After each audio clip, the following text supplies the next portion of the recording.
Hi everyone, good evening. So ఈరోజు మనము SQL joins అంటే ఏంటి అని నేర్చుకుందాం.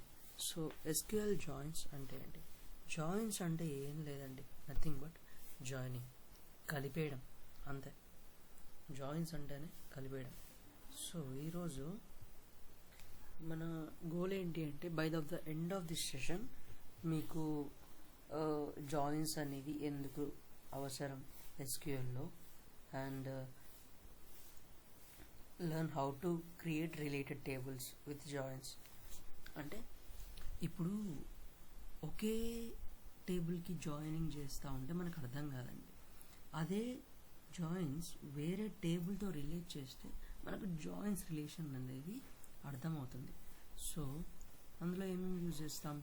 Inner join, left join, right join, full join. So ఈ 4 జాయిన్స్ అనేవి మెయిన్గా ఇంపార్టెంట్ అండి. సో ఇవి ఎలా ఉంటాయంటే answer interview and real time questions and కాన్ఫిడెంట్గా మీరు ఇచ్చే విధంగానే నేను అర్థమయ్యేలాగా చెప్పడానికి ట్రై చేస్తాను. సో ఇప్పటివరకు ఏం చేసాం మనం? Till now we worked with single tables. ఇప్పటివరకు సింగిల్ టేబుల్సే వర్క్ చేసాం, like where, having, group by, select, insert, create. So ఇవన్నీ డిఎంఎల్, డిడిఎల్, ఇవన్నీ కమాండ్స్ అన్నీ యూజ్ చేసి మనం సింగిల్ టేబుల్ మీద క్వైరీస్ చేసాం. కానీ రియల్ టైమ్ ప్రాజెక్ట్స్లో సింగిల్ టేబుల్స్ ఉండదు కదా. So data is spread across multiple tables. So data అనేది రకరకాల టేబుల్స్లో ఉంటుంది. సో వాటినందరికీ కంబైన్ చేయడానికి మనం జాయిన్స్ యూజ్ చేస్తాం. So to combine data from multiple tables we use joins. Okay, joins help us see complete information. Okay, problem without join. So joins unte ఏమేం అవ్వదు అంటే student details are in one table. Okay, fees, marks, subjects are in another table. అన్నీ ఒకే టేబుల్లో అయితే పెట్టలేం కదా. So ఒక టేబుల్లో ఇప్పుడు మనకి అడ్మిషన్ టేబుల్ అని క్రియేట్ చేసాం. సో ఫీజు, మార్క్స్, సబ్జెక్ట్స్ అనేవి సపరేట్ ఉంటే మనకు అర్థమవుతూ ఉంది అండ్ ఈజీగా కూడా ఉంటుంది. సో ఒకే టేబుల్లో పెడితే కన్ఫ్యూజన్ వచ్చేసి జాయిన్స్ అనేవి కరెక్ట్గా అవ్వవు. So using one table to complete incomplete information. Okay, solution join tables using a common column. So 2 tables ఉన్నాయి, జాయిన్ చేయడానికి ఏదో ఒక కామన్ కాలం కావాలి. సో అదే మన దాంట్లో యూజ్ అవుతుంది. ఓకేనా, ఫైన్, లెట్స్ సీ. సో ఇప్పుడు ఆల్రెడీ మనకున్న టేబుల్ ఏంటి?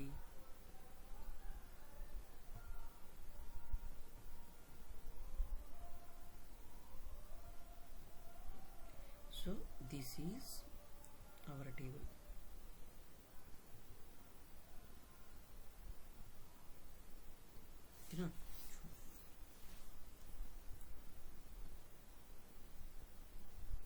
సో ఇందులో 11 రికార్డ్స్ ఉన్నాయి.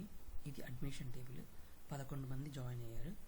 సో వాళ్ళ name, date of birth, first name, last name, admission date, city, state, percentage, phone నెంబర్తో సహా అన్నీ ఉన్నాయి. అండ్ ఇప్పుడు వీళ్ళు ఫీజ్ టేబుల్ని మనం క్రియేట్ చేద్దాం for joins. So join queries తెలియాలంటే ఫీజ్ టేబుల్ వేసుకుంటే చాలా బాగుంటుంది, అర్థం కూడా అవుతుంది. Let's see.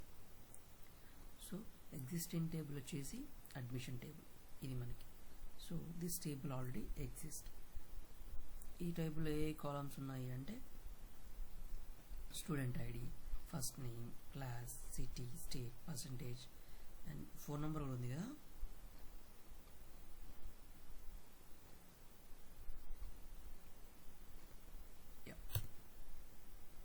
ఫోన్ నెంబర్ కూడా ఉంది.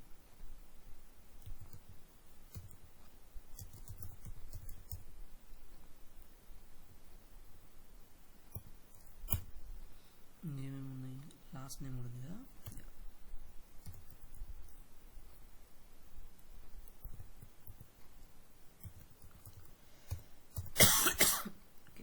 Last name, class, city, percentage, admission date అవి కూడా ఉన్నాయన్నమాట. ఓకే, సో ఇవన్నీ ఉన్నాయి. మళ్ళీ ఇంకో సెకండ్ టేబుల్ ఎందుకు క్రియేట్ చేయడం అంటే fees information should not be stored in admission table. So ఈ అడ్మిషన్ టేబుల్ స్టూడెంట్ రికార్డ్స్ ఉంటాయి కానీ వాళ్ళు ఫీ కట్టారా లేదా అనే ఇన్ఫర్మేషన్ ఉంది అంటే మనకు టేబుల్ చాలా క్లమ్జీగా కనిపిస్తూ ఉంది, చాలా ఇబ్బందిగా అనిపిస్తూ ఉంటుంది. So we need to create a fees information table. So fee information అనేది సపరేట్ టేబుల్లోనే ఉండాలి. So one student can have multiple related details. Okay, so best practice ఏంటి అంటే సపరేట్ టేబుల్స్లో క్రియేట్ చేయడమే. So we will create student fee table. Okay, student fee టేబుల్లో ఏముంటుంది? Fee ID into primary key, student ID into total fee into payment paid ID payment fee.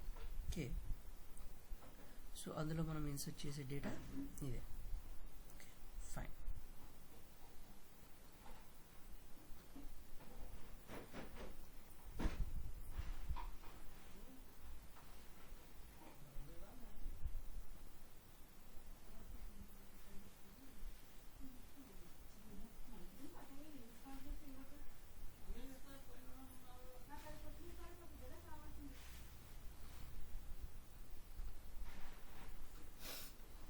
So ఇక్కడ student ID అనేది మనకి foreign కీలా పనిచేస్తూ ఉంటాయి, ఎందుకంటే ఈ ఐడినే మనకి అది ఫస్ట్ అడ్మిషన్ టేబుల్ని స్టూడెంట్ ఫీజ్ని కలిపేది. సో ఇది ఫారెన్ కీ.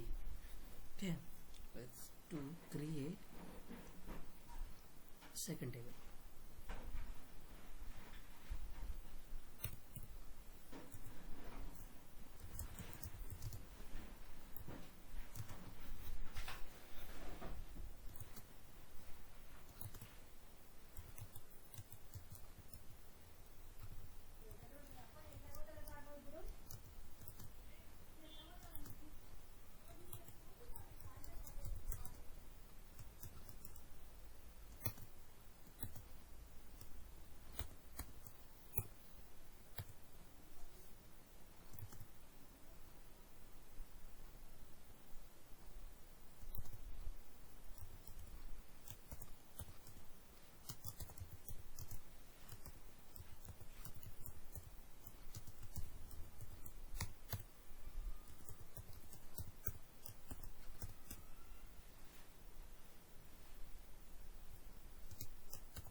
నెక్స్ట్ ఏంటి? Total fee int total fee.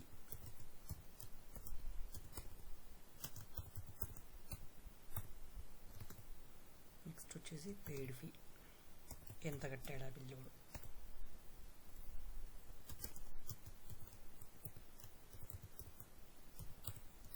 Last payment date.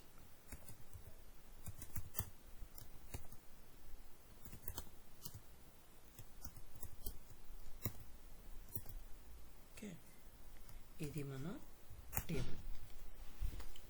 So ఇది మనం క్రియేట్ చేయబోయే table. Okay,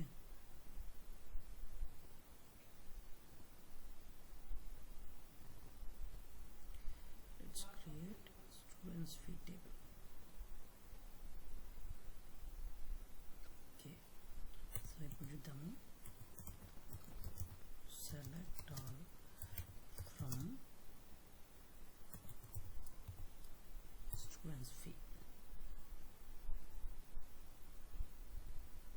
Okay, so table అనేది క్రియేట్ అయింది. Let's insert data into this table. Okay, so ఎగ్జాక్ట్గా ఇదే డేటా మనం ఇన్సర్ట్ చేద్దాం. సో ఈ డేటాలో ఏముంది? ఫస్ట్ అనేది 1 2 3 4 5 ఇది ఫీ ఐడి. ఓకే, 101 102 103 104 లేదు 105 108 1011 వీళ్ళందరూ స్టూడెంట్ ఐడి. సో ఫస్ట్ వచ్చేసి టేబుల్లో ఏముంది? Total fee. టోటల్ ఫీ ఇది టోటల్ ఫీ, ఇది పెయిడ్ ఫీ, ఇది they give me date. Okay, so let's insert these values into our student fees.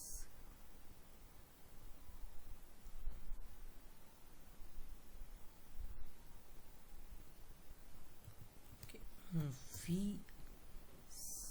అని క్రియేట్ చేయలేదు, ఫీ అని క్రియేట్ చేసాం, సో అదే ఇద్దాము. Let's don't change that.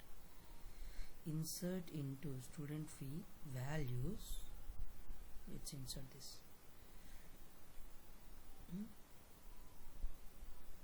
Okay, students fee అని పెట్టాం కదా. Yes, students fee table, it's inserted. 6 rows are inserted. So ఇక్కడ చూడండి 1 2 3 4 5 6 ఇది ఫీ ఐడి. 101 102 103 104 4 లేదు 5 8 11. సో ఇవి ఫీస్ అనమాట.